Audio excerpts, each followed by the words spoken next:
Opening for the video. Have you ever paused to ask yourself, who am I really? Or, better yet, what if everything I've believed about myself up until now is just a story I've been told to believe? What if you could break free from the endless cycle of living for others, constantly chasing external validation, and instead start living a life that's true to who you really are? You wake up one day, and everything around you has shifted. The noise of society, the expectations of others, the constant pursuit of approval, it all fades away. And what remains is you, your truth, your desires, your freedom. But here's the question: how do you start this journey of self-discovery? What does it take to peel back the layers and find out what truly matters? In this video, we're about to dive into a life-changing journey based on Buddhist principles that will guide you toward living authentically in 2025. This is not just about learning to meditate or sit quietly in a corner. This is about radically changing the way you think, feel, and interact with the world. But here's the catch: the transformation doesn't happen by just watching. It happens when you make a decision to take the first step. Right now. So stay with me, because by the end of this video, you'll not only understand what it means to live a life of purpose and inner peace, you'll also know exactly how to do it, step by step. And before we dive in, don't forget to hit that subscribe button, because this is just the beginning. You won't want to miss what comes next. This journey towards self-awareness, freedom, and true fulfillment. Let's get started. Self-awareness. Looking inward. Do you ever wonder who you really are beneath the surface? What if, right now, everything you think you know about yourself is just a mask? A constructed version of the person you've been told to be? What if, in the noise of daily life, you've completely lost touch with the true essence of who you are?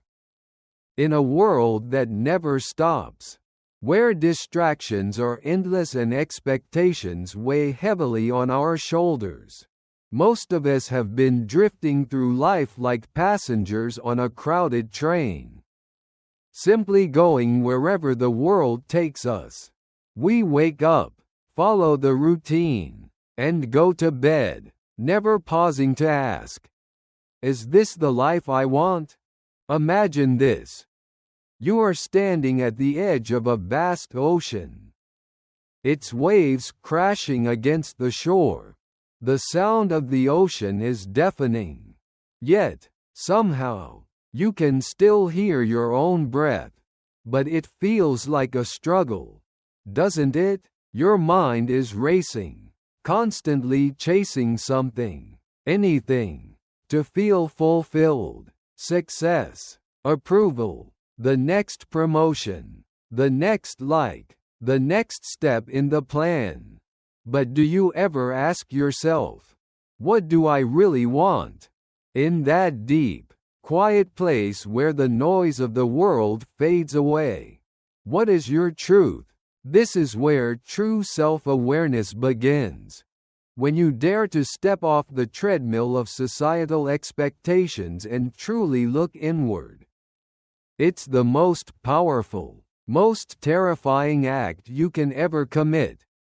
To peel back the layers of your identity and confront the raw, unfiltered truth of who you are, without the filters of social media, family expectations, or the voices that have shaped your decisions for years. Think about it. How many decisions in your life have been made not because they were truly what you wanted, but because it was what you were supposed to do? How many times have you said, yes, when your heart screamed, no? How often do you feel like you're running a race but never really get anywhere? We have all been there. But here's the brutal truth. It doesn't have to stay that way. To truly know yourself, you must first make the decision to look inward. It's not enough to be aware of your actions, your behaviors, or your roles in life. Awareness starts at the core, by being fully present with your thoughts, your feelings, and your fears. What emotions drive you? Why do you react to certain situations the way you do? What are the silent forces inside you that dictate your choices? To find the answers, you must go beyond the surface. You have to stop running from discomfort and face it head on. This is where the power of mindfulness enters. Buddhist teachings speak extensively about mindfulness as the key to self-awareness. It is the practice of being present in every moment, of observing yourself without judgment, without distraction, by learning to watch your thoughts, without attaching to them. You begin to see the truth of your actions and reactions. You become the observer of your own life. And in that observation, change begins. But here's the thing. The process isn't easy. It's raw, uncomfortable, and sometimes it feels like you're losing yourself in the process. But this is where growth starts. This is where your power lies. So, let me ask you, when was the last time you really took a moment to ask yourself who you truly are? When was the last time you stopped to reflect on what drives you? What moves you? What scares you? If you don't know the answers, then you're not living authentically. You're simply reacting to the world around you, playing the roles others have assigned you. What if, instead of living a life dictated by external forces, you chose to make one decision, just one, that was based solely on your own desires, your own truth? Imagine how that would feel. The freedom, the weight lifted from your shoulders. It's like waking up from a long, exhausting sleep, and suddenly seeing the world in a completely new way. Let's pause here. I know you're feeling something. I can almost hear the questions swirling in your mind. The pull to take this journey with me. But before we dive deeper into this exploration, I need you to make a commitment. A commitment to yourself. Hit that subscribe button right now. Why? Because this is just the beginning. You don't want to miss the steps that will unfold in this journey to rediscover who you really are. Together, we'll explore the depths of your true self. And I'll guide you to break free from the prison of societal expectations and live a life that is completely yours. I know it's not easy to let go of the life you've been living. But this is your moment. Your wake-up call. Don't let it pass you by. Subscribe now, and I'll see you in the next video, where we'll continue this powerful journey of self-awareness. Define your purpose. Discovering your why. Have you ever woken up in the middle of the night, your mind racing, your heart pounding, asking yourself, why am I doing this? Why do I push myself through each day? Following the same routine, the same expectations, the same cycle that everyone else seems to be on? There's a certain discomfort that comes with asking this question. Isn't there? It's a discomfort that makes you question everything, your choices, your goals, the very path you're walking. This is the moment that Emma, a 33-year-old graphic designer living in San Francisco, found herself in. She had built a successful career, achieved many of the goals she set for herself, and yet something was missing. Despite the outward success, Emma felt a quiet emptiness that lingered in the background of her life. It wasn't a lack of achievement or external validation. It was the absence of meaning. She had spent years designing logos, posters, and branding for clients, yet every project felt like a small piece of herself was left behind. She found herself asking, "Why am I doing this? What's the real reason I wake up every morning?" We all have those moments, don't we? We follow the blueprint of success laid out by society. Get a good education, secure a stable job, climb the career ladder, buy the house, and live the good life. But somewhere along the way, we forget to ask the most important question: why? Why do we do the things we do? What's the deeper reason behind our choices? Without knowing the answer to that question, life can feel like a treadmill, constantly moving, but never really getting anywhere. And this is exactly where Emma found herself, living a life full of success, but devoid of purpose. So, what does it mean to define your purpose? And how do we begin the journey of discovering our true why? The first step is to recognize that without purpose, our actions are hollow. We may achieve success, but it's empty. We may meet goals, but they don't bring fulfillment. In Buddhist philosophy, the importance of aligning our actions with our true purpose is emphasized. It's not about doing more or accomplishing more. It's about doing things that truly resonate with your heart, that connect with your deepest values. Your purpose is the internal compass that guides you, not just through the day-to-day grind, but through the deeper decisions of life.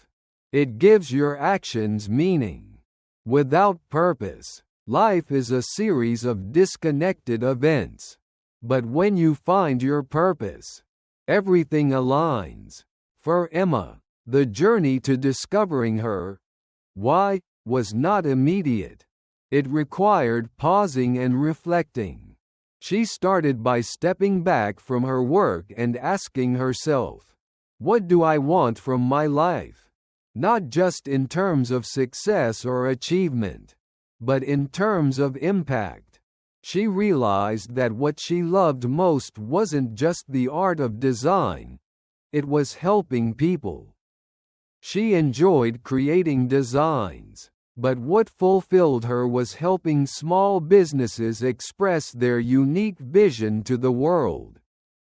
The process of working with entrepreneurs, watching them grow, and knowing she played a role in their success, that was the feeling she was searching for. Emma's breakthrough came when she recognized that her purpose wasn't tied to the what she did, it was tied to the why behind it. She didn't need to be the best designer in the world. What mattered was the deeper purpose of her work, the intention behind it. Once she connected with that, her entire approach to her career shifted. Design became a tool for helping others succeed. And in doing so, Emma found her own success and fulfillment. So, what about you? Have you ever asked yourself why you're doing what you're doing? Maybe it's time to. Because until you understand your why, you're simply going through the motions of life, checking off the boxes. The problem is, external success can never satisfy the hunger for purpose. This is why so many people achieve everything they set out to accomplish, only to feel empty at the end of it. You might have all the accolades, but without purpose, it feels like there's a missing piece, an unfilled gap that no amount of achievement can satisfy. Purpose is not something that can be simply discovered overnight. It's not about choosing a career or setting a goal. It's about understanding the deeper motivations that drive you. It's about identifying the things that make you come alive.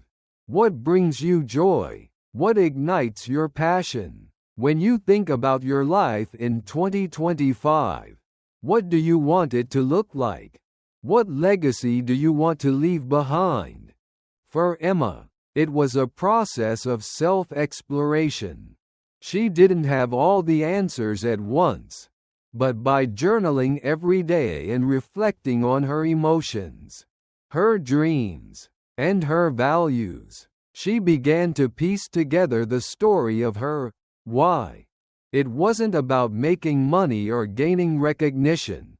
It was about creating meaningful relationships with her clients, helping small businesses grow, and using her talents to serve others. And once she discovered that, she could no longer go back to a life where she was simply designing for the sake of designing. She had found her purpose.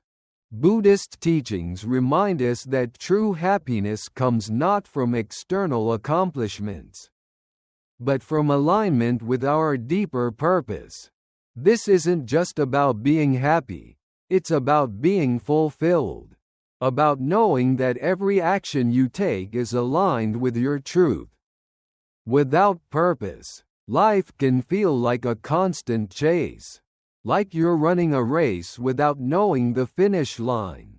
But once you define your purpose, you step into your own power. You stop chasing success, and instead, success comes to you because your actions are aligned with your deeper values. In practical terms, how do you begin to discover your why? Start by asking yourself deep, open-ended questions. Take time each day to reflect. Why do you do what you do? What drives you? What would you do if you knew success was guaranteed?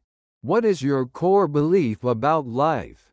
About love? About work? About your place in the world? Write down your thoughts, your dreams, your fears, and notice the patterns. These will begin to reveal your true purpose. Emma found clarity through her journey. She could have continued on her path, designing for big corporations and earning a comfortable salary, but that wouldn't have fulfilled her. Instead, she started her own design agency, focusing on helping small businesses find their voice. It wasn't easy, and it didn't happen overnight, but with each project she took on, she knew that she was walking the path of purpose. Each time she helped a client grow, she grew too. You don't need to have everything figured out, but you do need to ask the right questions and give yourself the time and space to explore them. Discovering your purpose is not a one-time event. It's a lifelong process. It's about continually aligning your actions with your truth, no matter where life leads you. And as you move through life with purpose, you'll find that it's no longer about the destination. It's about the journey, the process of becoming the person you were always meant to be. Letting go of external validation. Have you ever felt the deep, unshakable desire to be seen, to be heard, to be acknowledged by others? In a world where the currency of attention is more valuable than gold, it's no surprise that we are constantly seeking external validation. But what happens when that validation becomes the foundation of our self-worth? What if the very thing we rely on to feel good about ourselves is the thing that holds us back from true happiness? For Emma, this was a realization that came slowly, as she began to peel back the layers of her life. As a graphic designer, she had always been praised for her creativity, for her ability to bring ideas to life. She was celebrated for her skills, admired for her talent, and her work was recognized by clients and peers alike. On the surface, it seemed like the perfect career. Success was knocking on her door. But beneath the accolades, Emma couldn't shake the feeling that something was missing. She was constantly striving for approval, chasing the next compliment, the next praise. It was like a hunger that could never be fully satisfied. The truth was, Emma's sense of self-worth had become intertwined with the opinions of others. And this left her feeling empty despite all her achievements. She began to wonder, what if I stopped seeking approval? What if my worth was not determined by the praise of others? The Buddhist teachings are clear about this. The desire for external validation is a source of suffering. The Buddha spoke of attachment as the root cause of human suffering. And what are we but attached to the approval and opinions of others? We crave recognition. We seek validation from our friends, our family, our colleagues, and even strangers on social media. We allow our self-esteem to rise and fall based on how others perceive us, believing that external affirmation is the key to happiness. But what happens when that external source disappears or changes? What happens when the praise stops, or the approval we once relied on is no longer there? Emma's breakthrough came when she realized that by constantly seeking validation, she was giving away her power. She was relying on others to tell her who she was, and in doing so, she had lost sight of her true self. Her work became a reflection of others' expectations, not her own vision. The designs she created, though praised by clients and admired by peers, felt empty to her. They were not born from a place of authenticity but from the need to be recognized. Emma knew that to find true peace, she had to let go of the need for approval and begin validating herself from within. Letting go of external validation is not an easy thing to do. It's not about suddenly abandoning your desire to be seen or appreciated. It's about shifting the source of your self-worth. It's about learning to value yourself for who you truly are, not for what others think of you. It's about finding your validation in your own heart, in the alignment of your actions with your purpose, rather than in the fleeting praise of others. When Emma stopped seeking validation, she found that her work became more meaningful. She no longer designed for recognition or approval, but because she believed in the value of what she was creating. She allowed herself to explore new ideas without worrying about how they would be received. She began to trust her instincts and listen to her own voice, rather than seeking out the opinions of others. This shift in mindset was transformative. She no longer felt the constant pressure to perform or prove herself. Instead, she focused on doing work that was true to her own values and passions. This shift is something that many of us struggle with, especially in a world that is constantly measuring our worth based on external standards. Whether it's the number of likes on a social media post, the praise of a boss or colleague, or the approval of friends and family, we live in a world where validation is sought externally. But the truth is, when we base our worth on the opinions of others, we are at the mercy of the world around us. Our sense of self becomes unstable, like a boat drifting aimlessly on a turbulent sea. The moment the waves of external validation subside, we are left with nothing but doubt and insecurity. But what if you didn't need anyone's approval? What if your worth wasn't measured by how others see you, but by how you see yourself? This is the power of self-validation. When you begin to validate yourself, you reclaim your power. You become the master of your own self-worth, and no one can take that away from you. This doesn't mean you stop caring about others or seeking connection. It simply means that you no longer rely on others to define who you are. You understand that your value is inherent, that it comes from within, and that you are enough, just as you are. Buddhism teaches us to look inward for validation rather than outward. In the practice of mindfulness, we become more aware of our thoughts and emotions, and in doing so, we begin to detach from the need for external approval. By practicing self-compassion, we learn to accept ourselves fully, without judgment or criticism. This acceptance doesn't come from the praise of others. It comes from understanding our true nature and being at peace with it. For Emma, this process was slow but profound. She had to unlearn years of conditioning, the belief that her worth was tied to what others thought of her. She began to set boundaries, to say no when things didn't align with her values, and to let go of relationships and situations that drained her energy.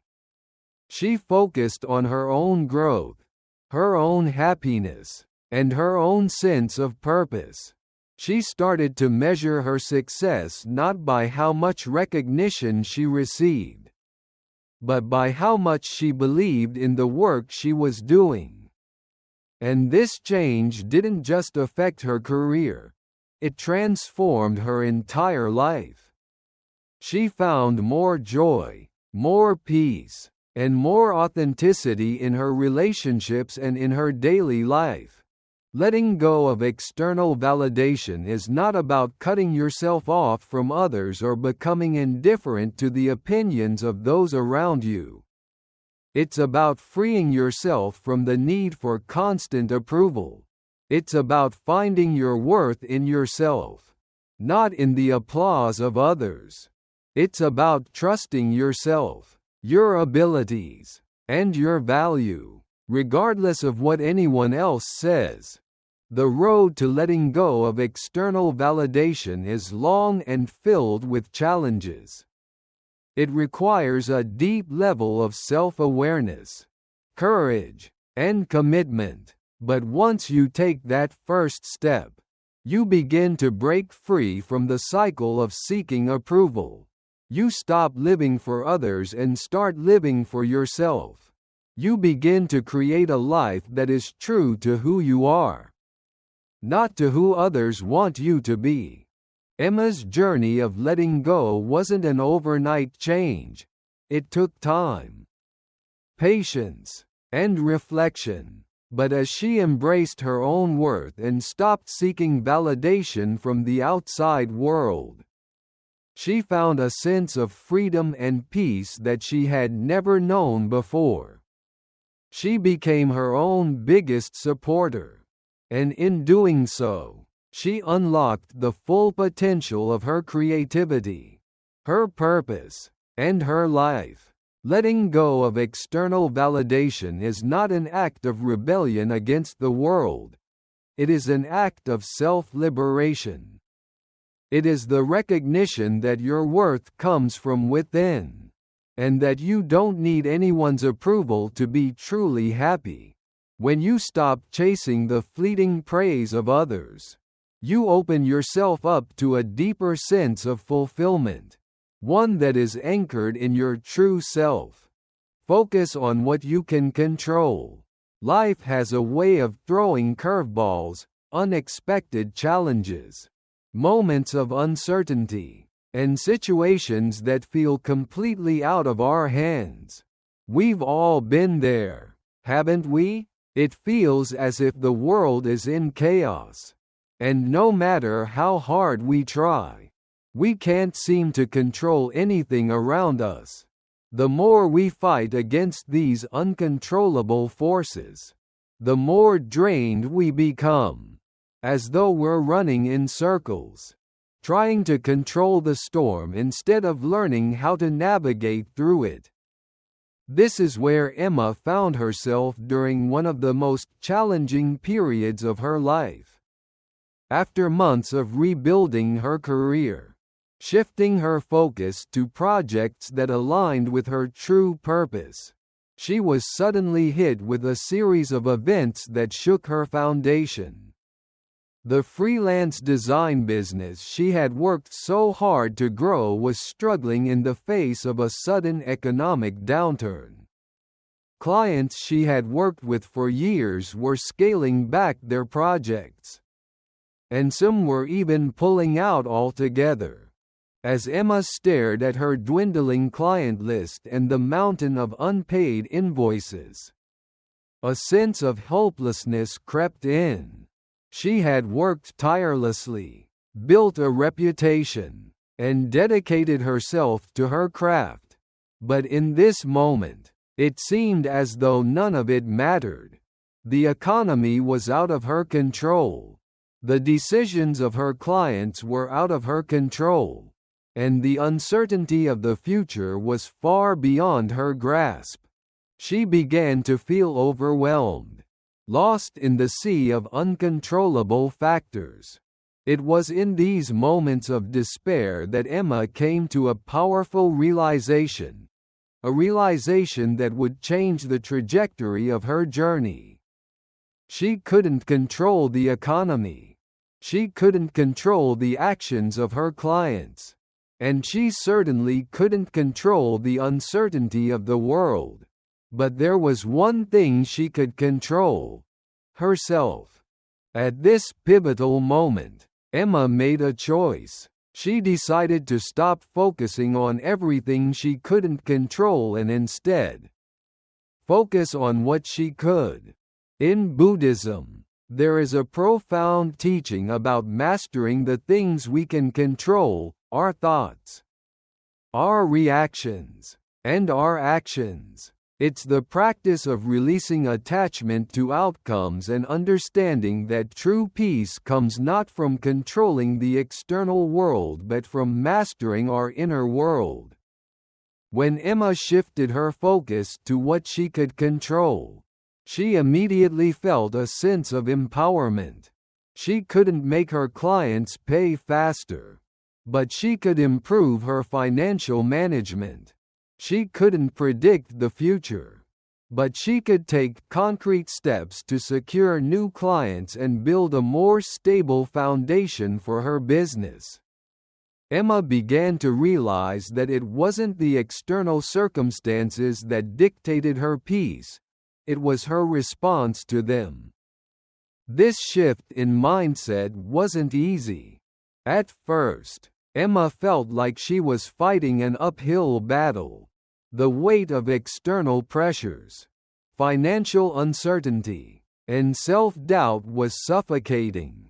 But the more she focused on what she could control, the more she realized how much power she had in her own hands. The key wasn't in controlling the world around her. It was in mastering her response to the challenges life threw her way. In the face of adversity, Emma chose to focus on the present moment, taking small, deliberate actions to address the problems at hand. She focused on improving her skill set, refining her craft, and expanding her network. She could control how much effort she put into these things, and she decided to invest her time and energy in the areas where she had agency. Buddhism teaches that peace comes from within, not from external circumstances. Emma began practicing mindfulness meditation, where she learned to detach from the constant noise of worry and frustration.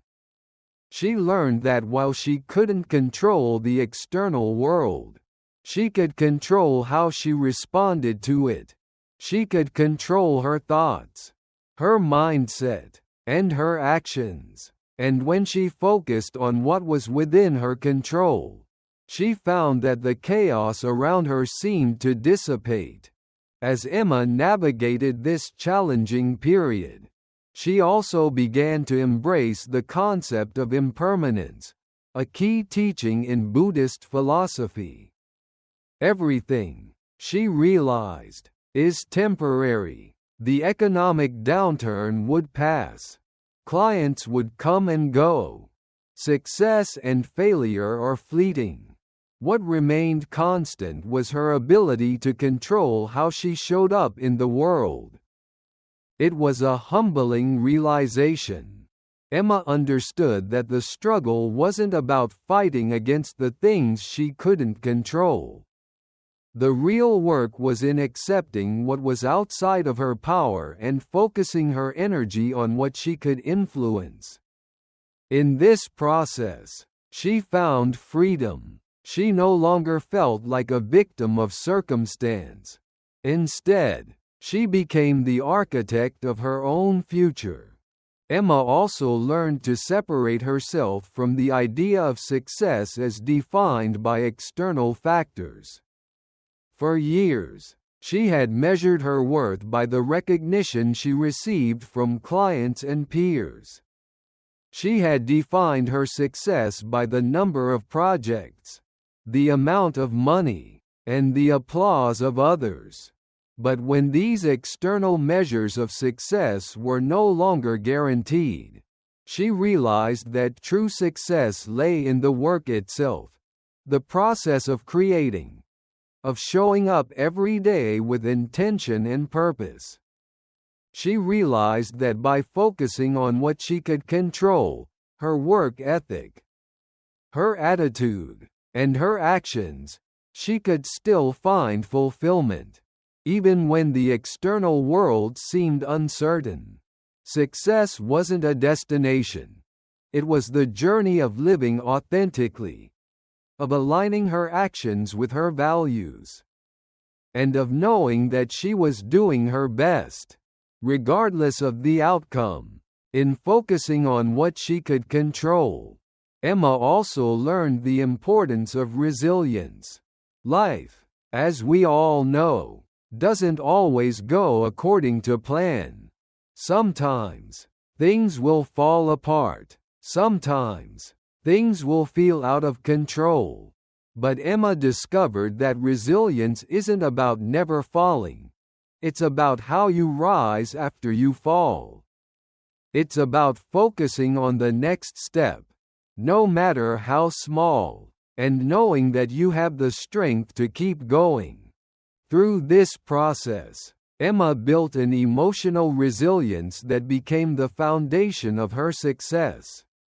No longer did she feel defeated by external circumstances.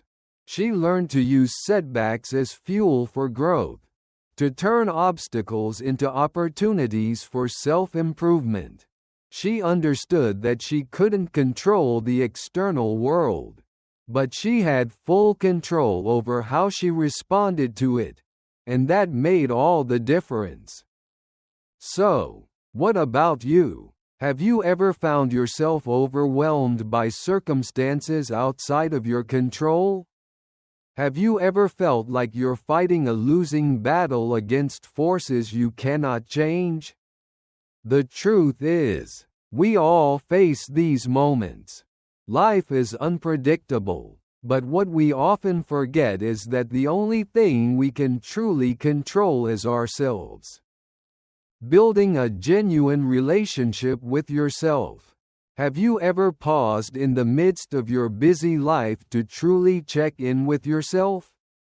To ask not just what you're doing or where you're going, but why you're doing it. And in the stillness of that moment, did you feel a sense of comfort and familiarity? Or did it feel like you were meeting a stranger?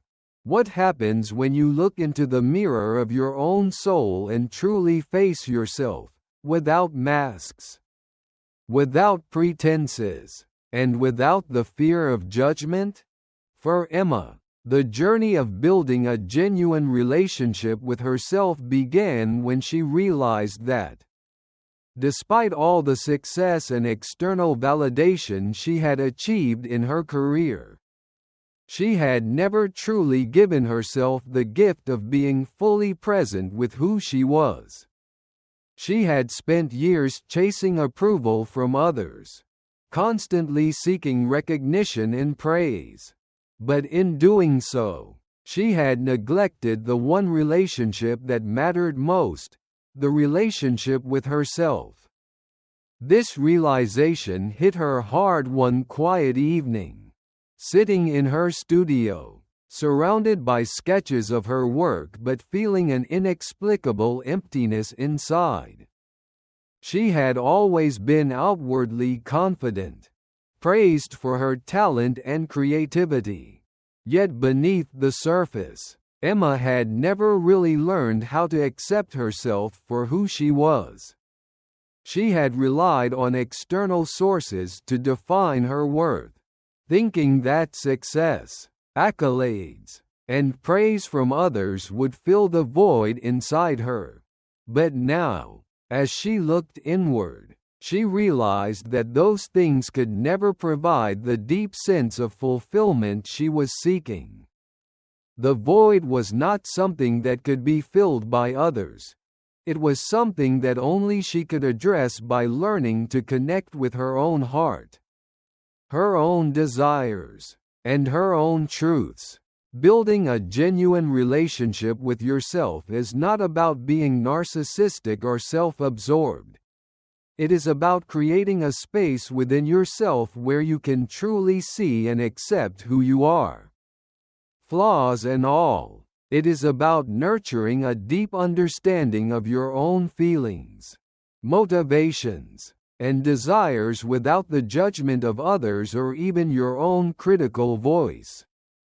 For Emma, this meant learning to give herself the same love, patience, and compassion that she extended to others, something she had long forgotten to do. She had spent so many years in the pursuit of success and recognition that she had lost touch with the essence of what it meant to be her true self. The process was neither quick nor easy.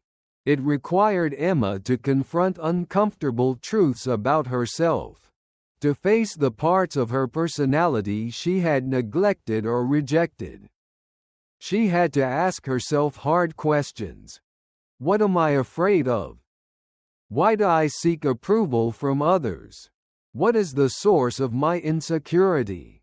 These questions were not easy to answer, but Emma knew that they were necessary if she was ever to break free from the cycle of seeking external validation and finally build a relationship with herself. One of the first steps Emma took was to create a routine of self-reflection. She began by setting aside time each day to simply be with herself. At first, this felt awkward and unfamiliar, sitting in silence with no distractions. No phone to check, no emails to respond to. It was just her, alone with her thoughts. But as the days passed, Emma began to appreciate the time she spent with herself. She found that when she gave herself the space to think, to feel, and to reflect, she was able to reconnect with her inner truth. This wasn't about finding answers right away. It was about giving herself permission to be present with her own experience, without rushing or avoiding anything. In the process of self-reflection, Emma began to uncover the layers of her past, the fears, insecurities, and beliefs that had shaped her behavior for so long. She had always been afraid of failure, afraid of being judged, and afraid of not being good enough. These fears had driven her to chase success and approval from others, to measure her worth by external standards. But in sitting with these fears, Emma started to understand that they were not who she was. They were just stories she had told herself. Stories that had been created by the expectations of others, not by her true self. And as she saw through these false narratives, she began to feel a sense of liberation.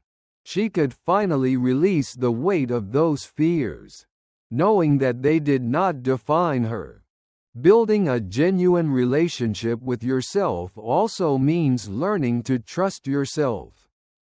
For Emma, this was one of the most challenging aspects.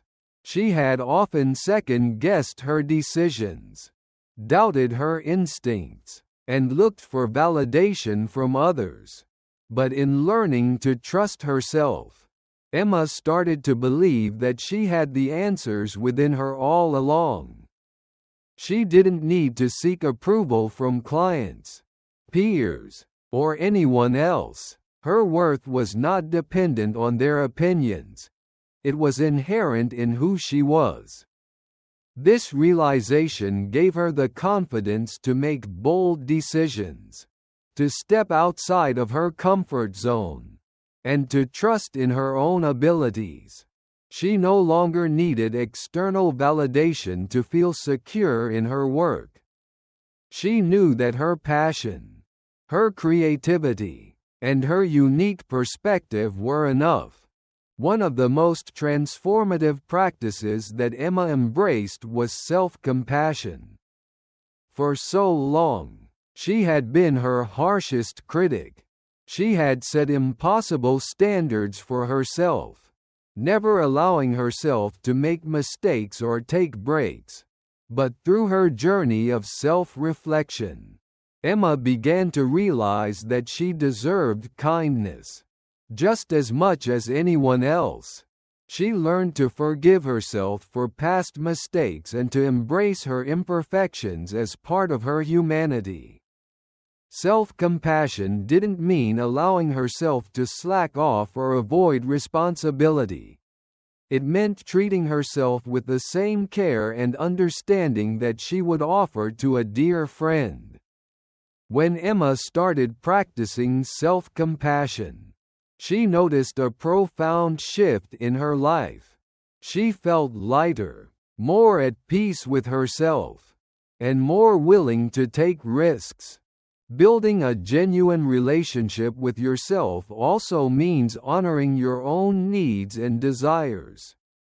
For Emma, this meant setting boundaries. She had always been a people pleaser, afraid to say no or disappoint others. But as she began to understand the importance of self-care and self-respect, she realized that she couldn't pour from an empty cup. She needed to prioritize her own well-being in order to show up fully for others. Setting boundaries was difficult at first. It meant saying no to projects that didn't align with her values, stepping away from relationships that drained her energy, and taking time for herself without guilt. But as Emma honored her own needs, she found that she had more energy, creativity, and passion to offer others. The relationship you have with yourself is the foundation of everything else in your life. If you cannot love, accept, and trust yourself, It is difficult to cultivate meaningful relationships with others or to live a life that feels fulfilling. Emma learned that in order to create the life she desired, she had to first cultivate a deep and loving relationship with herself. This meant accepting her flaws, embracing her strengths, and trusting in her ability to navigate the challenges of life.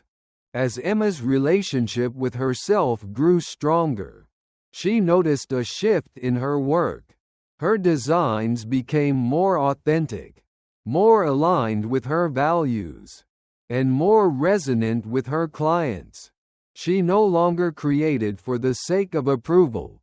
She created because it was an expression of her true self. This shift in her work allowed her to attract the right clients, those who valued her creativity and saw her as a partner in their success. As her business grew, so did her sense of fulfillment. She realized that by building a genuine relationship with herself, she had unlocked the key to living a life of purpose and meaning. Building a genuine relationship with yourself is not a destination, it's a lifelong journey. It requires patience, self-awareness, and commitment, but the rewards are profound. When you learn to love and trust yourself, you create a life that is aligned with your true desires and values. You become more resilient in the face of challenges, more compassionate toward others, and more at peace with who you are. Emma's journey is a reminder that the most important relationship you will ever have is the one you have with yourself. When you nurture that relationship, everything else falls into place. Cultivating a growth mindset. There's a subtle difference between someone who feels stuck and someone who believes they can grow. One sees obstacles as barriers, while the other sees them as opportunities for expansion. The truth is, the key to unlocking your potential, no matter where you are in life, is cultivating a growth mindset. It's not about being gifted with talent or intelligence. It's about the belief that you can improve, evolve, and become better through effort, learning, and persistence. Emma had always prided herself on her creativity, but deep down, she knew that her journey had never been easy. She had always wondered whether her success came from inherent talent or from simply trying over and over again. The more she reflected, the more she realized that her career had not been a straight line. It had been full of failures, setbacks, and challenges that initially felt impossible to overcome.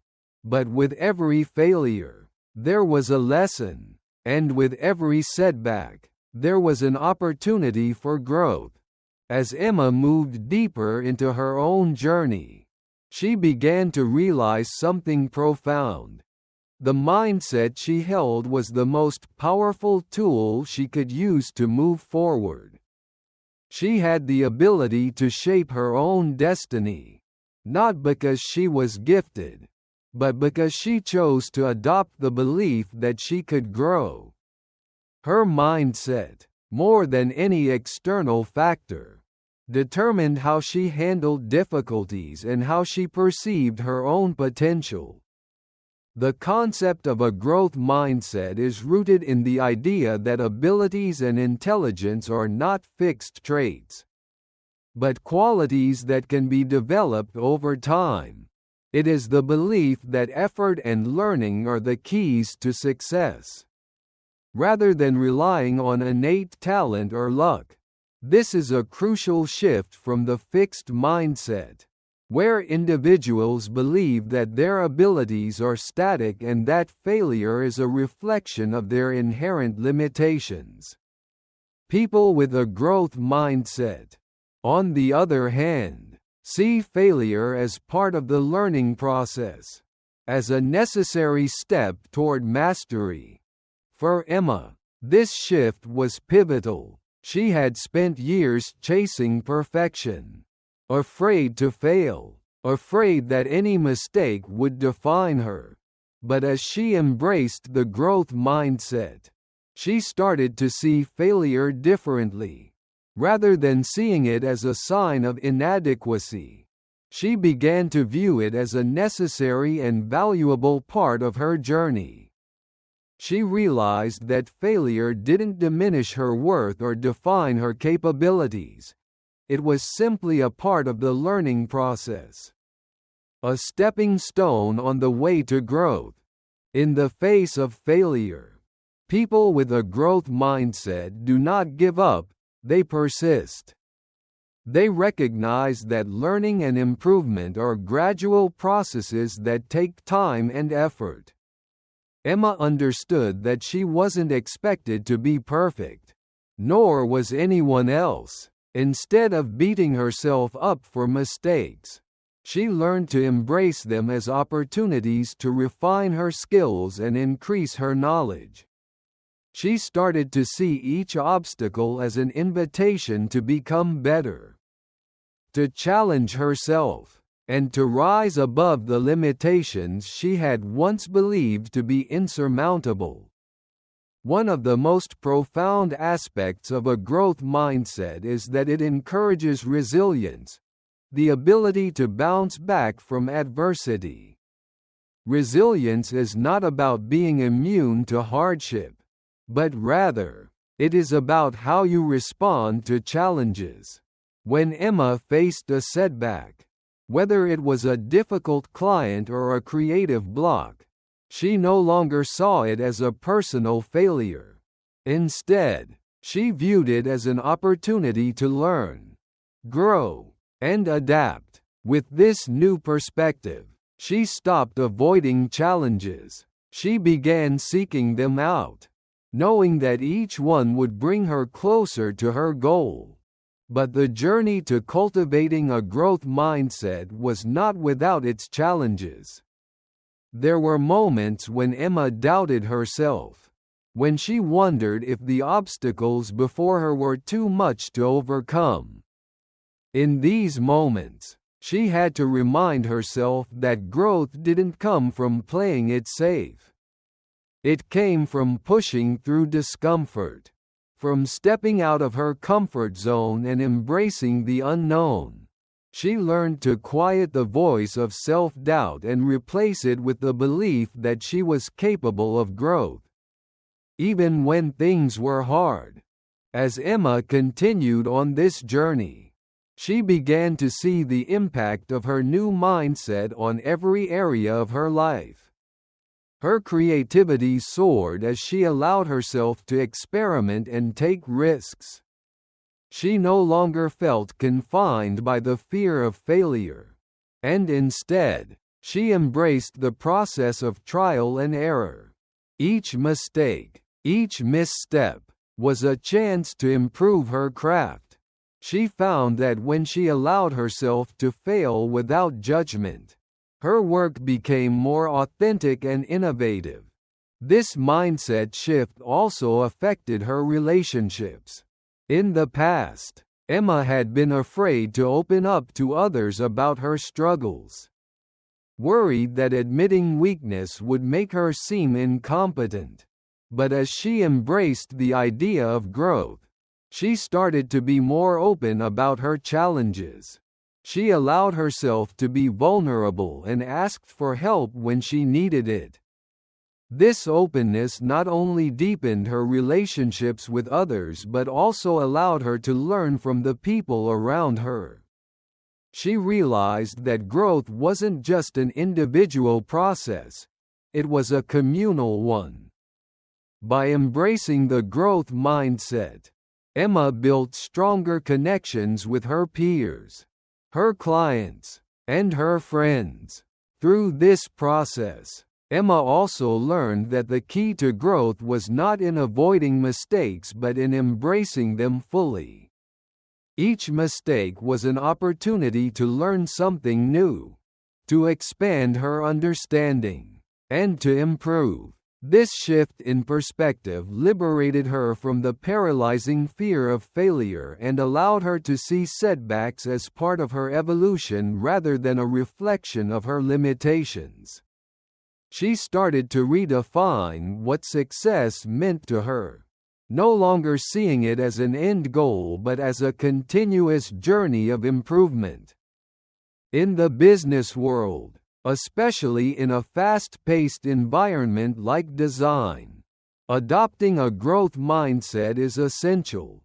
The landscape is constantly changing, and staying static or relying on past success can lead to stagnation. Emma knew that in order to thrive in this ever-evolving field, she had to remain adaptable, willing to learn, and open to change. This mindset not only helped her navigate the challenges of her career but also allowed her to stay ahead of the curve, constantly innovating and growing her skill set. Buddhism teaches that life is a journey of continuous growth, a path toward enlightenment that requires effort, patience, and commitment. Just as the lotus flower grows in muddy waters, we too can thrive in the face of adversity when we embrace the mindset of growth. For Emma, this meant recognizing that no matter where she was in her journey, there was always room to learn, evolve, and become better. The practice of cultivating a growth mindset is not about expecting perfection, nor is it about avoiding failure. It is about embracing the process of growth, understanding that every experience, good or bad, is an opportunity to learn and improve. It's about being kind to yourself when you fall short, seeing it as a natural part of the learning process, and continuing to push forward, embracing life's challenges with resilience. Life has a way of throwing us into the unknown, doesn't it? No matter how much we prepare, no matter how hard we try to control the outcome, there are always those moments when everything falls apart. It could be the loss of a loved one, a career setback, a broken relationship, or any number of unforeseen circumstances. We all face them, and it's in these moments of uncertainty and hardship that the true measure of our character is revealed. How do we respond when life challenges us? Do we crumble under the weight of it all?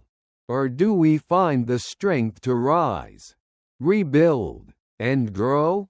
For Emma, this question became painfully real during a period when everything she had worked for seemed to be unraveling. After years of building a career she was proud of, a sudden financial crisis hit, and she found herself struggling to keep her freelance design business afloat. Clients pulled back, the market shifted, and Emma was left in a place where her future felt uncertain. The weight of it all felt like a heavy cloud hanging over her, threatening to crush her spirit. It would have been easy for Emma to give up, to retreat into self-doubt and despair. It's easy to think that when life knocks you down, you might as well stay down. But Emma had spent enough time reflecting on her journey and understanding her true purpose to know that resilience was not something you were born with. It was something you cultivated. Resilience, at its core, is not the absence of struggle, it's the ability to bounce back, to find strength even in the hardest moments, and to continue moving forward despite the odds stacked against you. In Buddhism, resilience is often described as the ability to remain balanced and grounded. no matter what storms come your way. It's the practice of maintaining inner peace in the face of adversity. The Buddhist teachings remind us that suffering is an inherent part of life. And yet, it is how we respond to suffering that shapes our experience. This realization hit Emma with a force she couldn't ignore. She could not control the external circumstances, but she could control how she responded to them. And in that moment of choice, she decided that she would not let this challenge define her. The first step in building resilience is acknowledging the pain. Too often, we try to numb ourselves to hardship, distracting ourselves with work, entertainment, or the approval of others. We tell ourselves that we'll deal with our emotions later, that we'll push through and everything will be fine. But Emma learned that true resilience doesn't come from avoiding pain. It comes from facing it head-on, sitting with it, and allowing yourself to feel the full weight of it. In the midst of her struggle, Emma gave herself permission to grieve. She gave herself space to feel anger, frustration, and fear without judgment. It wasn't about pretending everything was okay. It was about being real with herself. Acknowledging that this was hard, and that it was okay to not have all the answers right away. Resilience, Emma realized, wasn't about being tough or invincible. It was about being human. About accepting that life's challenges would come, but knowing that she had the strength to face them. Emma's journey toward resilience was also a journey of letting go. She had spent so much time attaching her worth to her work, to her clients, and to her external success. When the business hit a rough patch, she felt as though she was losing everything. But as she worked through her emotions, she came to understand that her worth was not tied to her career or her external achievements. She was worthy of love, respect, and peace, no matter what happened in her professional life. This was a pivotal realization. True resilience begins with self-compassion, with the understanding that even in our most vulnerable moments, we are enough. As Emma embraced this truth, she began to shift her focus. Instead of focusing on the things she couldn't control, she turned her energy toward the things she could, her attitude, her perspective, and her actions. It wasn't about ignoring the challenges. It was about choosing to take action despite them.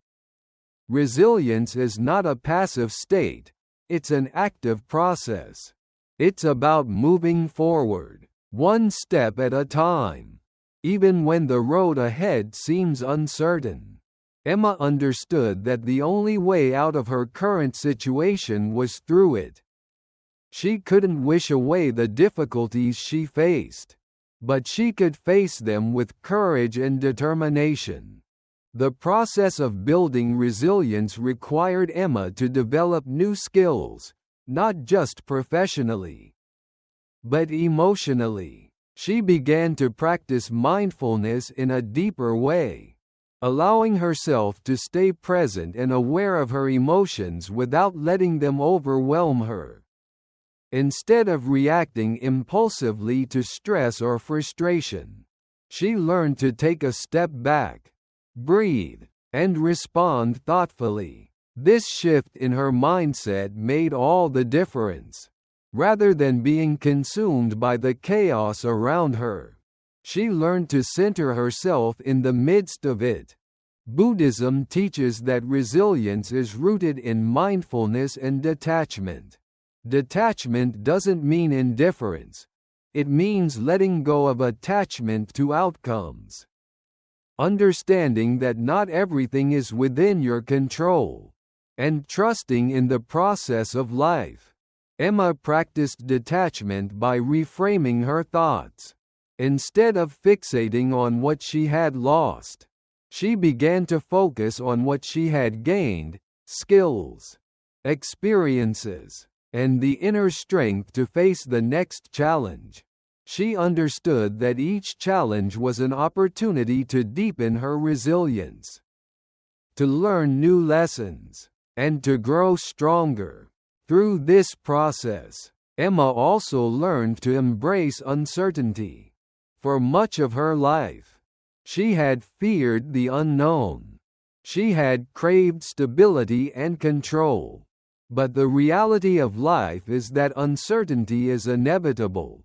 And rather than resist it, Emma learned to embrace it as a natural part of the human experience. The more she accepted that she couldn't predict or control the future, the more peace she found. She no longer needed to know what would happen next. She trusted that whatever came, she had the tools to handle it. Resilience is also about adapting. As Emma moved through the difficulties of the financial downturn, she realized that she had to be flexible. She had to shift her approach, learn new strategies, and be willing to step outside of her comfort zone. Resilience is not about staying the same in the face of challenges. It's about adapting and evolving. Emma started to think creatively about how to diversify her business. She began offering workshops, collaborating with other creatives, and exploring new ways of using her design skills. She embraced the discomfort of change, knowing that it was necessary for growth. Over time, Emma began to see the fruits of her resilience. She didn't emerge from the storm unscathed, but she emerged stronger, wiser, and more connected to her true purpose. She learned that the challenges she faced weren't setbacks. They were opportunities to build the emotional strength and skills that would carry her forward in life. Resilience, Emma realized, is not just about surviving hardship. It's about thriving because of it. Living in the present moment. There's a quiet power in the present moment, a power we often overlook as we rush through life, consumed by the past or consumed by the future. We plan, we reminisce, we worry, we think about what we could have done differently, and we fantasize about what's to come. In doing so, we forget the one thing that is always with us: the present. Emma, in the midst of her growing career and personal transformation, came to understand something profound.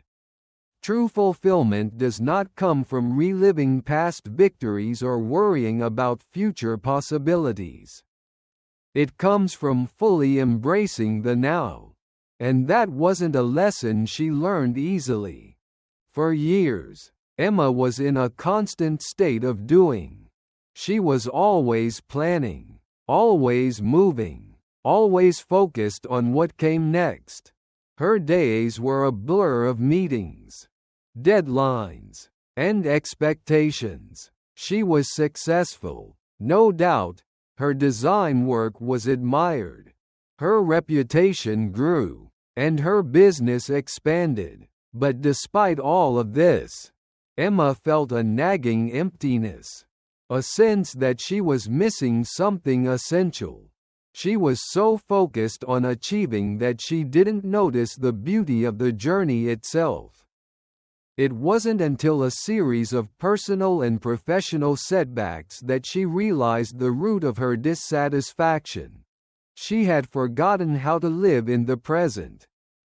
It was during a time of quiet reflection that Emma stumbled upon a simple yet powerful truth. Living in the present moment is the only true path to inner peace.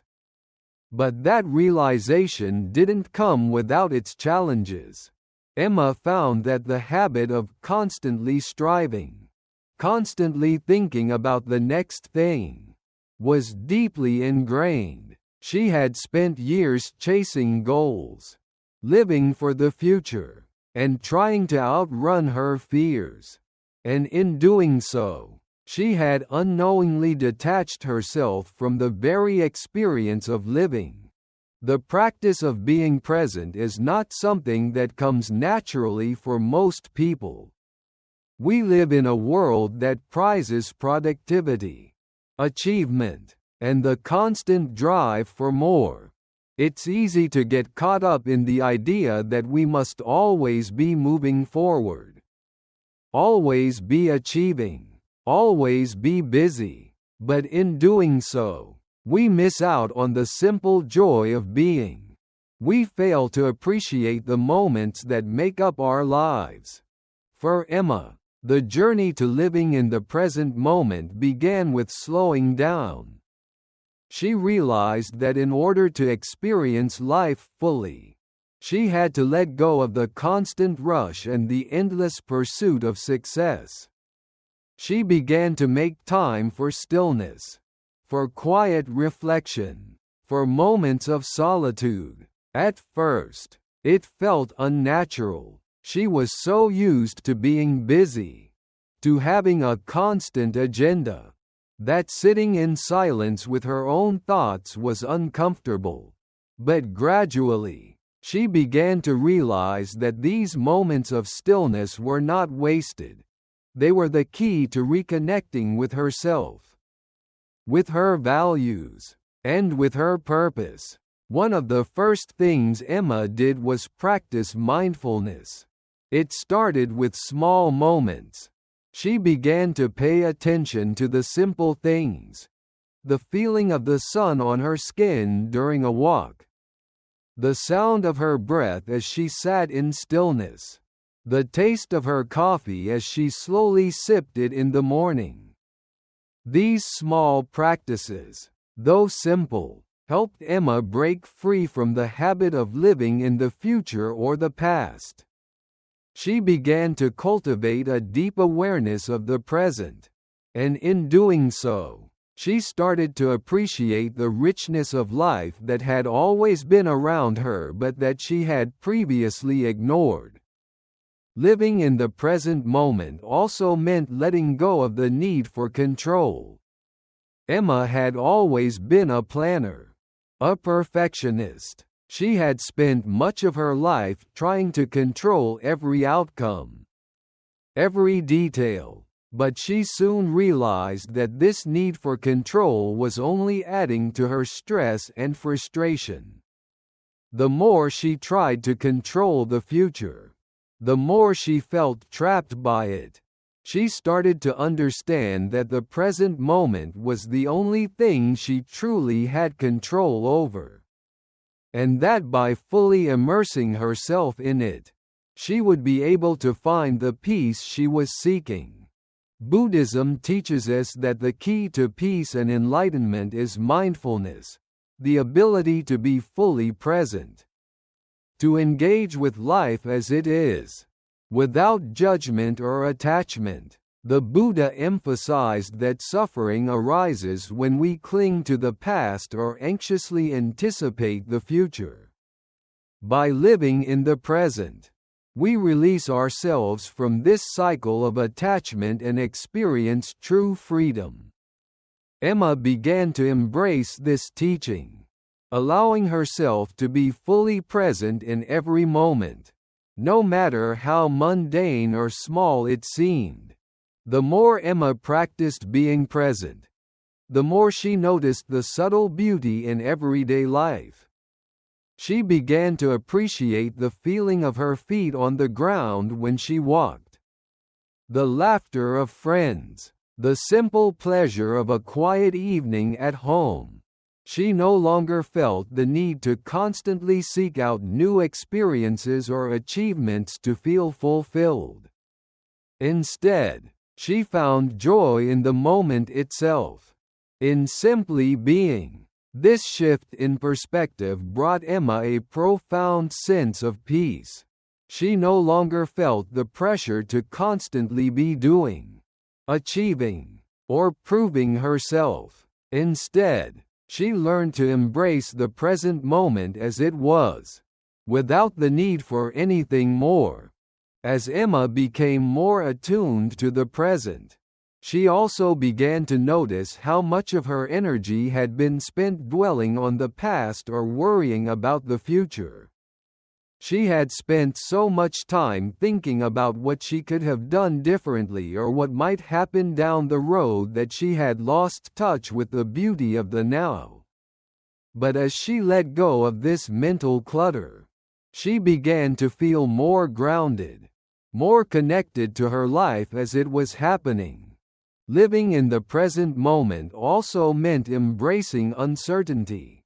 Emma realized that she could not predict the future, and that no amount of worrying or planning would change that.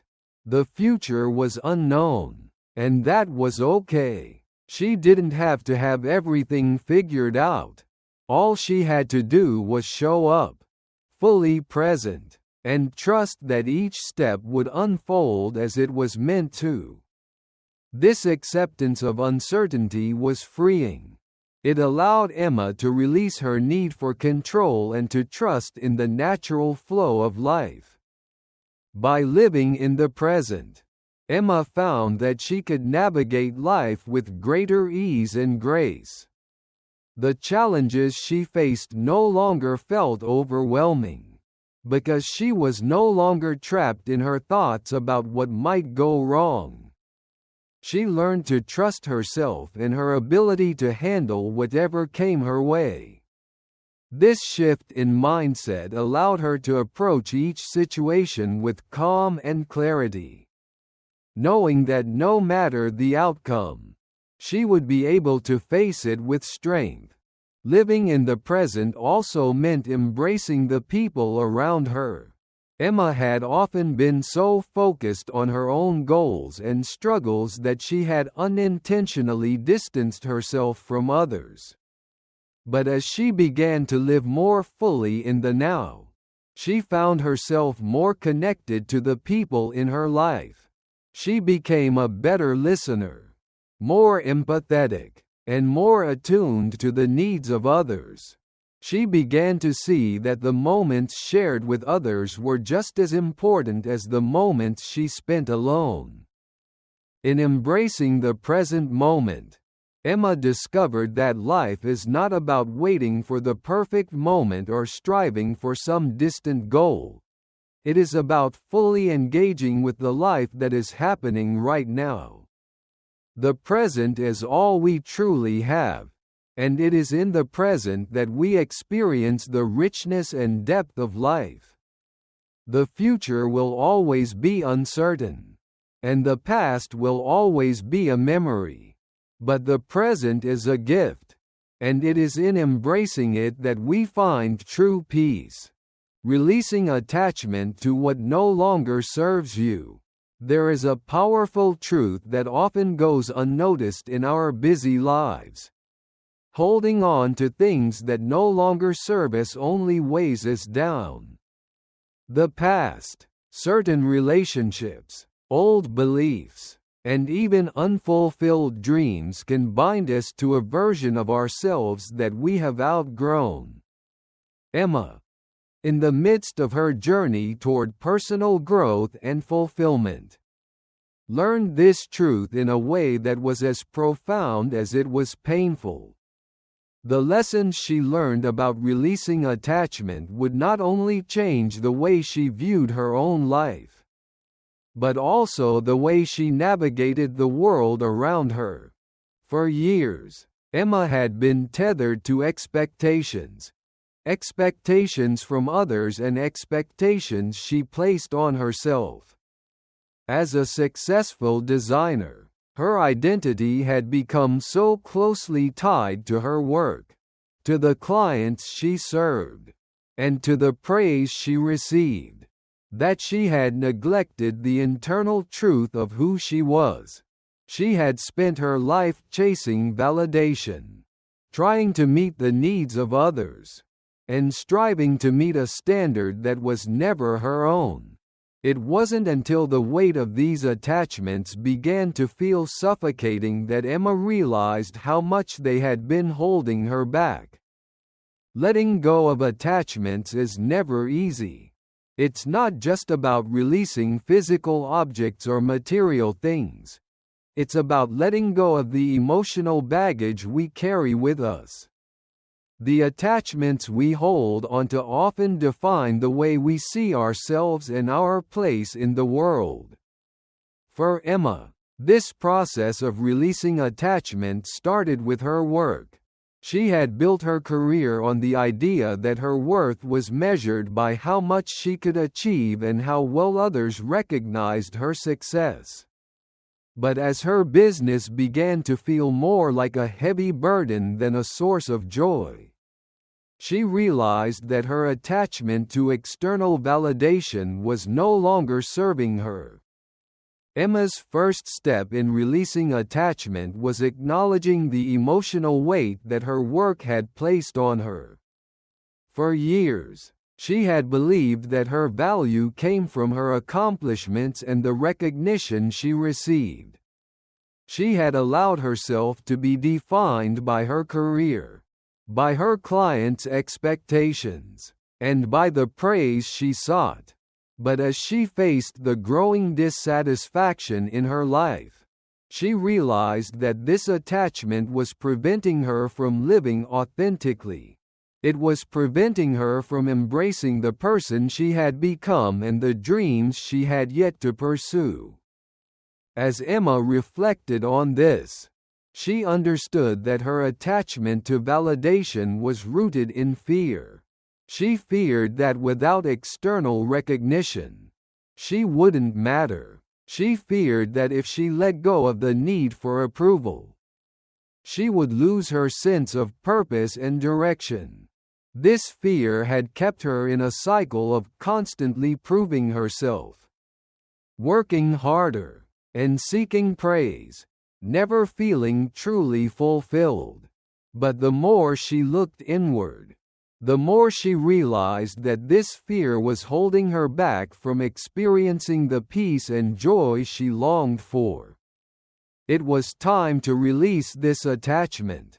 Releasing attachment isn't just about letting go of physical possessions. It's about freeing yourself from the mental and emotional chains that keep you bound to the past. It's about recognizing that the things, people, or beliefs that once served you may no longer be in alignment with who you are today. Emma's journey of releasing attachment began with the simple yet difficult act of letting go of the need to please others. She had spent so much time and energy focusing on meeting external expectations. But she had never stopped to ask herself what truly mattered to her. It wasn't until she took the time to reflect on her values and desires that she realized how much of her life had been spent trying to meet the needs of others at the expense of her own. This was a turning point for Emma, as she began to let go of her attachment to the expectations of others. She started to embrace the freedom that came with it. She began to make choices based on her own values, not based on the desire for approval or recognition. This shift didn't happen overnight, but over time, Emma learned to trust herself and her instincts. She no longer needed to rely on others' opinions to feel validated. She was enough as she was. And that was the most freeing realization of all. One of the most powerful lessons Emma learned was the importance of letting go of past relationships that no longer served her growth. She had held on to friendships and professional relationships that were toxic and draining.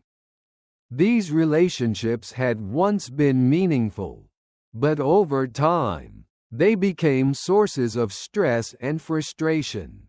Letting go of these relationships wasn't easy.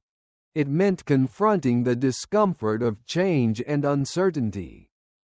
It meant accepting that some people, no matter how much you care for them, are no longer in alignment with your journey. Releasing attachment to relationships is one of the hardest things to do. We often feel guilty, selfish, or afraid of being alone.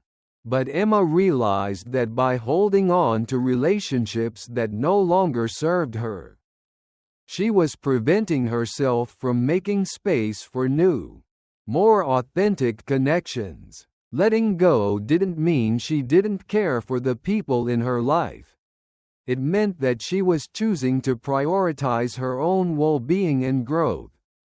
She was allowing herself to be surrounded by people who supported her, who encouraged her, and who were aligned with her values. This shift in her relationships gave her the emotional space to flourish.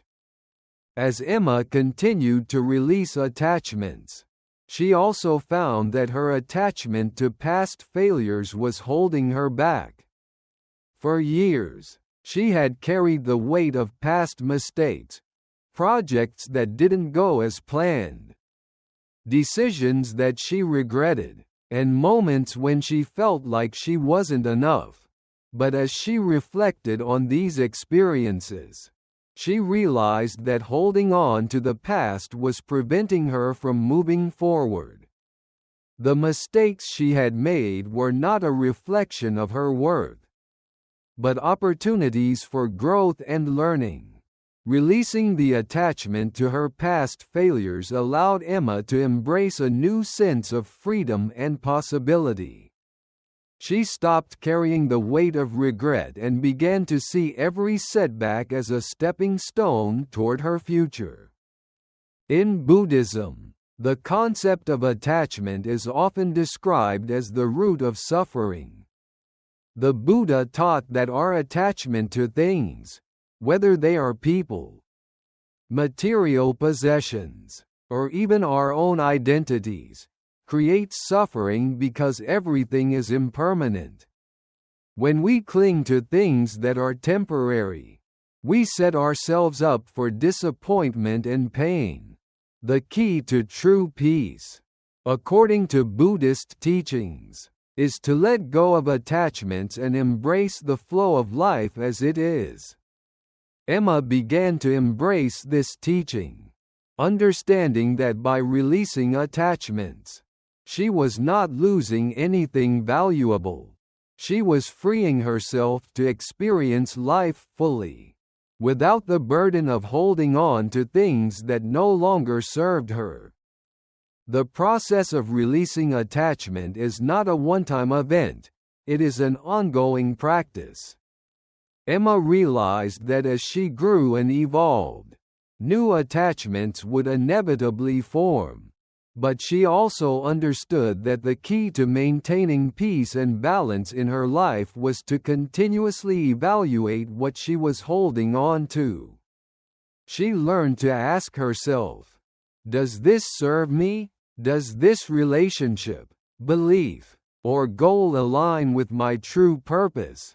If the answer was no, Emma learned to let go. The freedom of forgiveness. Forgiveness is often seen as an act of kindness, something we do for others. But in truth, forgiveness is a gift we give to ourselves.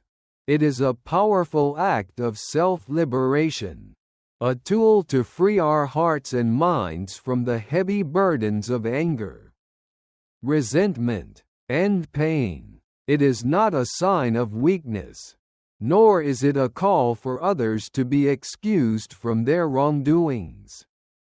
Forgiveness is a conscious decision to let go of the emotional weight that ties us to the past, allowing us to move forward in peace and grace.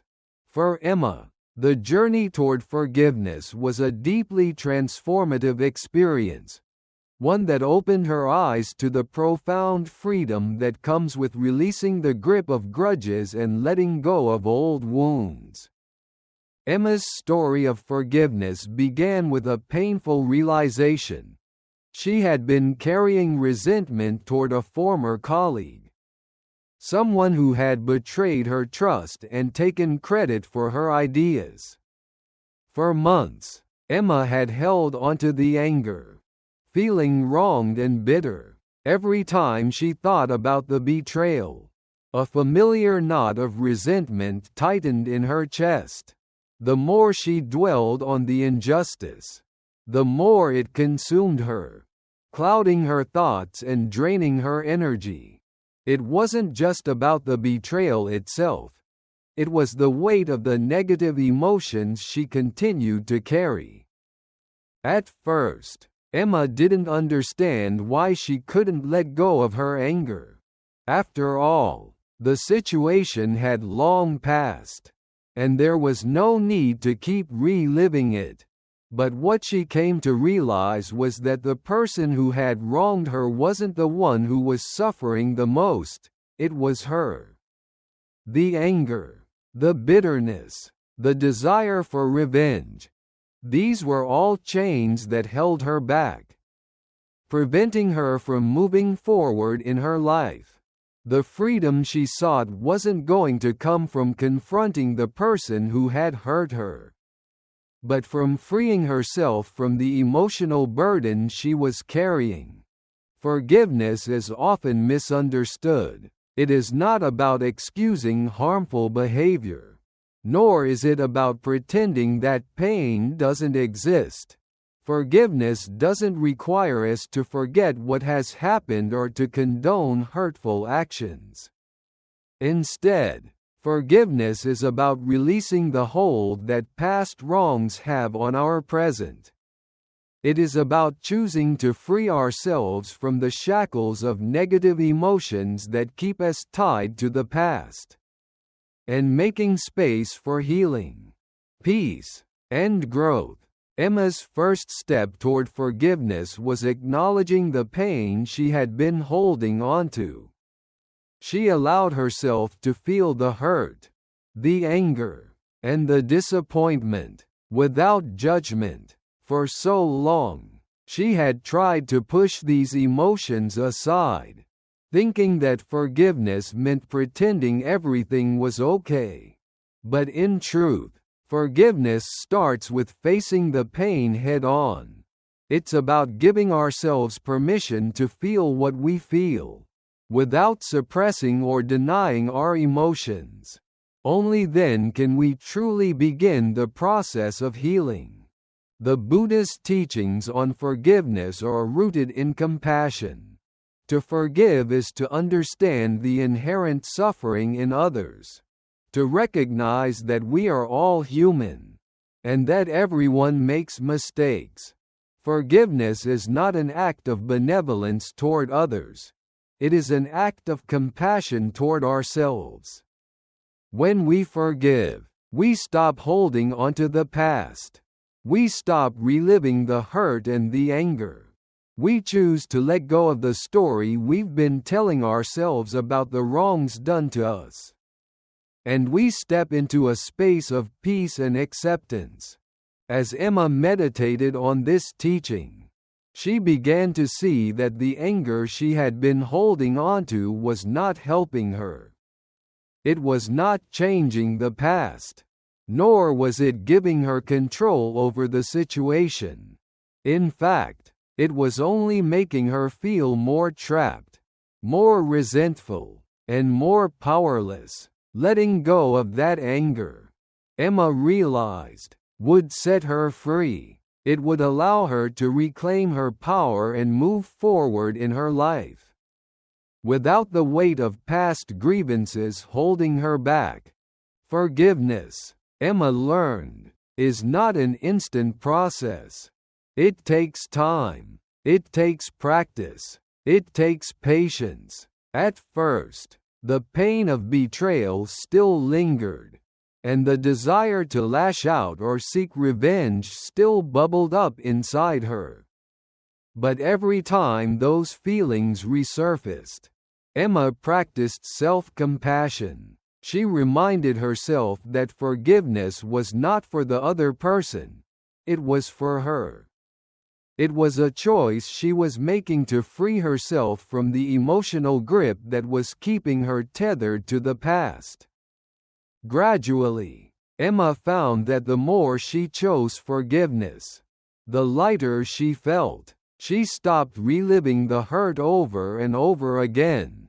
She stopped waiting for the other person to apologize or make amends. She stopped giving them power over her emotions. Instead, she took back control of her own peace. She recognized that forgiveness was not a one-time event, it was a continuous practice. A daily choice to let go of resentment and choose healing.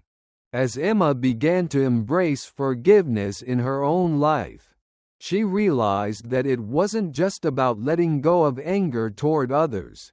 It was also about forgiving herself. For so long, Emma had been hard on herself.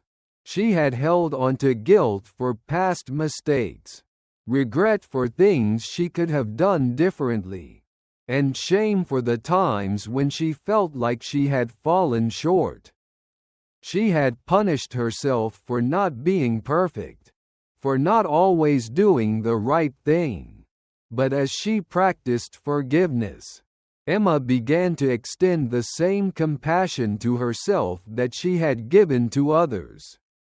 She learned to forgive herself for the mistakes she had made, to release the shame that held her back, and to accept that she was human, flawed, but worthy of love and grace. Through this practice of self-forgiveness, Emma found a deeper sense of peace. She understood that her past mistakes did not define her. She learned that the only way to truly heal was to let go of the burden of guilt and shame. Forgiving herself allowed her to move forward with a renewed sense of purpose.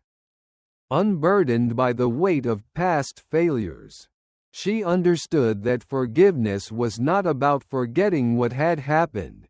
It was about making peace with the past so that it no longer controlled her future. In the Buddhist tradition, forgiveness is not just a personal act. It is a way of cultivating compassion for all beings. When we forgive, we open ourselves up to empathy and understanding. We stop seeing others as sources of hurt or anger, and instead, we see them as fellow human beings who are also struggling, also suffering, and also learning. By forgiving, we create space for healing not only within ourselves, but also within our relationships with others. For Emma, this understanding of forgiveness extended beyond her professional life. She had once held grudges against colleagues who had wronged her, feeling betrayed by those she had trusted. But as she practiced forgiveness, she realized that holding onto resentment was only harming her. By letting go of these grudges, she was able to release the emotional baggage that had been weighing her down. She was able to approach her relationships with more compassion, more understanding, and more peace. Forgiveness is a powerful tool that can transform our lives. It doesn't change the past, it changes how we relate to it. It doesn't erase the pain of what has happened. It allows us to heal. By forgiving, we reclaim our peace and freedom. We stop allowing the wrongs of others to dictate our emotional well-being. We choose to let go of the past, to stop living in resentment, and to embrace the present with an open heart.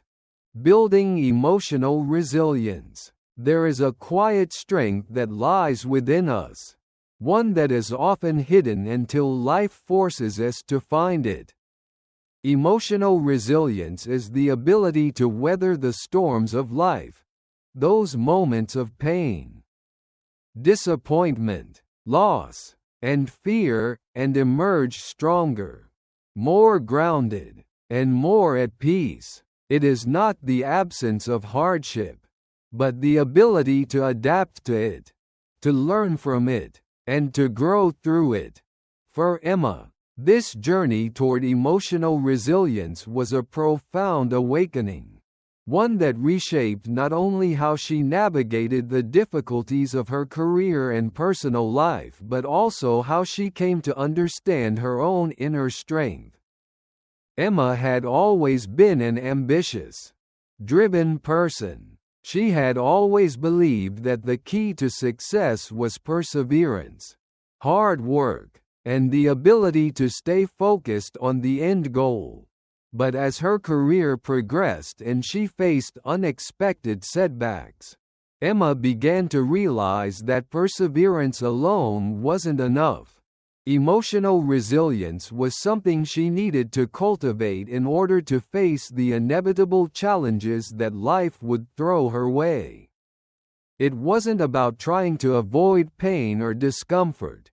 It was about learning how to embrace it, to accept it as part of the human experience, and to move forward in spite of it. One of the first lessons Emma learned on her journey to building emotional resilience was the importance of acknowledging her feelings. For much of her life, Emma had been afraid to feel. She had been afraid of vulnerability, of showing weakness, and of admitting that she was struggling. But through her experiences, she began to understand that emotional resilience starts with allowing yourself to feel whatever emotions arise, without judgment or shame. In the past, Emma had been quick to suppress her emotions, pushing them aside in favor of productivity and getting things done. She thought that if she could just keep moving, keep working, keep achieving, she would be able to avoid the discomfort of feeling vulnerable. But the more she suppressed her emotions, the more they began to build up inside her, creating a sense of disconnection and inner turmoil. It was only when she allowed herself to feel, really feel, that she began to release the emotional weight that had been holding her back. The Buddhist teachings on mindfulness and acceptance resonated deeply with Emma. Mindfulness is the practice of being present with your emotions, without trying to change or fix them. It is about acknowledging the emotions that arise in the moment, whether they are joy, sadness, anger, or fear, and allowing them to be there without judgment. Emma began to practice mindfulness by taking moments throughout the day to check in with herself, to observe her thoughts, her feelings, and her reactions without trying to suppress or control them. In doing so, she found that her emotions became less overwhelming. Rather than being at the mercy of her feelings, she began to regain control over them, recognizing that emotions were simply a part of the human experience, not something to fear or resist. Building emotional resilience also required Emma to develop a deeper sense of self-awareness. In order to respond to life's challenges with strength and grace, she needed to understand her triggers, her patterns of thinking, and the stories she told herself about who she was. Emma realized that many of her reactions were based on past experiences, old wounds and unresolved pain that had shaped the way she viewed the world. In order to cultivate emotional resilience, she had to confront these old patterns and rewrite the stories she had been telling herself. This was a difficult and uncomfortable process. It meant acknowledging the parts of herself that she had been avoiding, the parts that felt inadequate, the parts that carried shame and self-doubt. But as Emma began to confront these parts of herself, she found that they no longer had the power to control her. By bringing her fears, insecurities, and limiting beliefs into the light, she began to transform them into sources of strength. She learned to see herself not as a victim of her past, but as someone who had the power to choose how she responded to the challenges in her life. One of the most powerful aspects of emotional resilience is the ability to reframe adversity as an opportunity for growth. Emma realized that the challenges she faced, whether in her career, her relationships, or her personal life, were not obstacles to her success, but opportunities to develop greater resilience, wisdom, and compassion. The hardships she had endured were not signs of failure, but stepping stones on the path to personal evolution. By shifting her perspective, Emma was able to see each challenge as a lesson, each setback as an opportunity to learn and grow stronger. Through this shift in mindset, Emma began to approach life's challenges with a sense of curiosity rather than fear. She stopped seeing difficult situations as threats to her well-being and started viewing them as invitations to expand her emotional capacity. Whether it was dealing with a difficult client, facing criticism, or navigating personal loss, Emma learned to approach each situation with a sense of openness and acceptance. She understood that emotional resilience wasn't about avoiding pain or difficulty. It was about facing it head-on, learning from it, and emerging from it stronger. Another key aspect of building emotional resilience is developing the ability to bounce back from failure. Emma had always been a perfectionist, and for a long time, she saw failure as something to be feared. The thought of making a mistake, falling short, or not meeting her own high standards filled her with anxiety. But as she grew in emotional resilience, Emma began to understand that failure was not something to be feared. It was something to be embraced. Every failure, she realized, was an opportunity to learn, to grow, and to improve. Rather than allowing failure to define her, she learned to see it as a natural part of the journey toward success. Emma's understanding of failure shifted dramatically.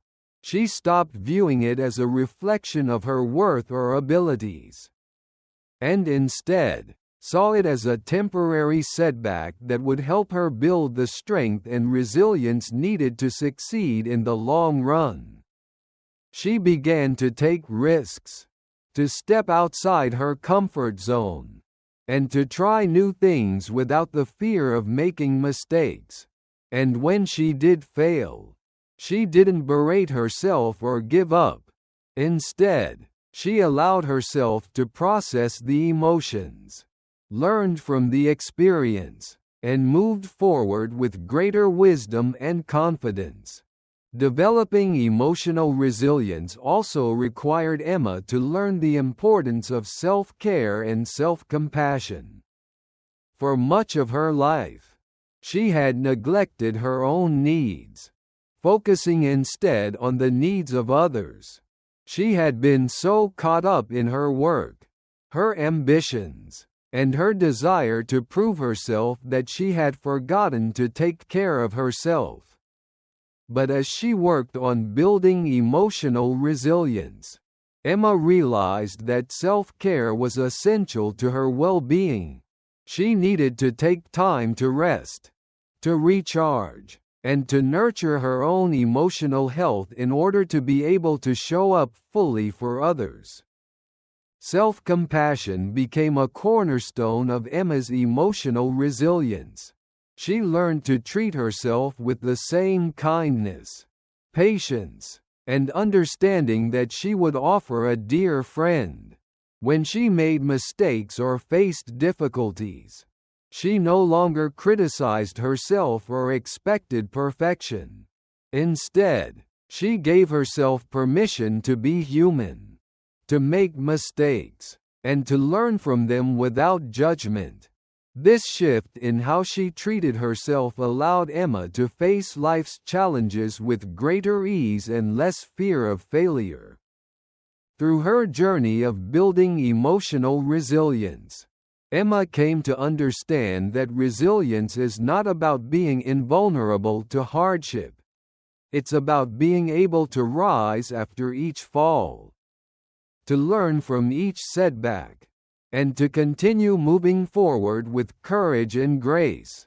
Emotional resilience is not a trait we are born with. It is something we cultivate over time through practice, patience, and self-awareness. It is about facing life's challenges with an open heart, a clear mind, and a belief in our ability to overcome adversity, living authentically and inspiring others. There is a profound truth that many of us overlook. The key to a truly fulfilling life is not in meeting external expectations, but in living authentically, in a world that constantly demands us to conform, to fit in, and to play by the rules. The courage to live authentically can feel like an act of defiance. But for Emma, the journey toward authenticity was not a rebellion against society. It was a return to herself. It was about shedding the layers of expectation and self-doubt, and embracing the person she was always meant to be. Emma's journey to living authentically began with a simple question: who am I really?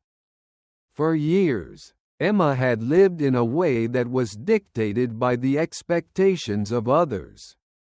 She had pursued a career in design because it seemed like the right path, something that others admired, something that promised success and recognition. But despite her outward success, Emma often felt like something was missing. She was doing everything she was supposed to do, yet she wasn't fully present in her own life. She realized that her work, her relationships, and even her personal choices were driven by the need for approval, validation, and success, rather than by her true desires and values. The more she looked inward, the more she realized that in order to be truly happy, she had to let go of the need to meet others' expectations and start living for herself. Living authentically is not about being perfect. It's about being true to who you are, flaws and all. It's about embracing your unique qualities, your passions, your dreams, and your imperfections. For Emma, this meant facing the parts of herself that she had long ignored, the parts of her that were vulnerable, imperfect, and sometimes unsure. In a world that celebrates certainty and confidence, Emma realized that living authentically meant embracing uncertainty, accepting mistakes, and allowing herself to grow. The road to authenticity was not without its challenges. For years, Emma had been conditioned to believe that success was measured by external achievements, the praise of clients, the accolades from peers, the financial stability of her business. She had internalized these markers of success to the point where they defined her self-worth. But as Emma moved deeper into her journey, She realized that these markers were not true indicators of fulfillment. Authenticity meant releasing these external measurements and learning to value herself for who she was, not what she achieved. At first, the idea of living authentically felt like a radical shift. Emma worried about what others would think if she stopped chasing the conventional markers of success. She feared that without the praise and recognition, she would lose her sense of purpose. But as she continued to reflect and grow, she realized that her sense of purpose was not tied to the approval of others. It was tied to her ability to be true to herself. When Emma made the decision to let go of the need to meet external expectations, she began to feel a deep sense of freedom. She didn't have to pretend to be someone she wasn't, and she didn't have to seek validation from others. She could simply be herself, and that was enough. Living authentically doesn't mean ignoring the needs and desires of others. It means recognizing that you have the right to live according to your own values. It's about understanding that your voice, your perspective, and your life have value, regardless of whether others agree with them. For Emma, this meant learning to set boundaries, saying no to projects that didn't align with her values, stepping away from relationships that drained her, and making time for the things that truly brought her joy. Living authentically meant being honest with herself about what she wanted from her life and giving herself permission to pursue it without guilt or shame. In this process, Emma also realized that living authentically meant embracing her imperfections. She had spent so much of her life trying to appear flawless, to present a polished version of herself to the world. But she began to understand that perfection was not the goal. It was the authenticity of her journey that mattered. She didn't have to have all the answers, and she didn't have to be perfect in order to be worthy. The process of self-acceptance became a vital part of her transformation. As she embraced her imperfections, she found that her relationships deepened, her work became more meaningful, and she began to experience a sense of peace that had previously eluded her. One of the most powerful aspects of living authentically is that it allows us to inspire others. When we show up as our true selves, we give others permission to do the same. Emma learned that by living authentically, she was not only changing her own life, but she was also inspiring those around her. Her clients, her friends, and her family began to notice the shift in her energy. They saw someone who was no longer afraid to speak her truth, someone who was no longer chasing approval, and someone who was unapologetically herself. This authenticity had a ripple effect. As Emma embraced her true self, she gave others the courage to do the same. In her work, Emma began to infuse her true self into every project. She stopped designing for the sake of validation and began creating for the sheer joy of creation. Her designs became more personal, more authentic, and more aligned with her inner vision. She found that when she was true to herself, her work resonated on a deeper level with others. Her clients could feel the authenticity in her designs, and it created stronger connections and more meaningful partnerships. This was a pivotal moment in Emma's career. She no longer had to chase success. By living authentically, success came naturally, because her work was an expression of her true self. Living authentically is not just about what we do. It's about how we show up in the world. It's about choosing to be true to ourselves in every interaction, in every decision, and in every aspect of our lives. For Emma, this meant being vulnerable, being honest, and being willing to let go of the need for control. It meant allowing herself to be seen, flaws and all, and trusting that the right people would accept her for who she truly was. And in doing so, she found a deep sense of peace that came from knowing she was living in alignment with her true self.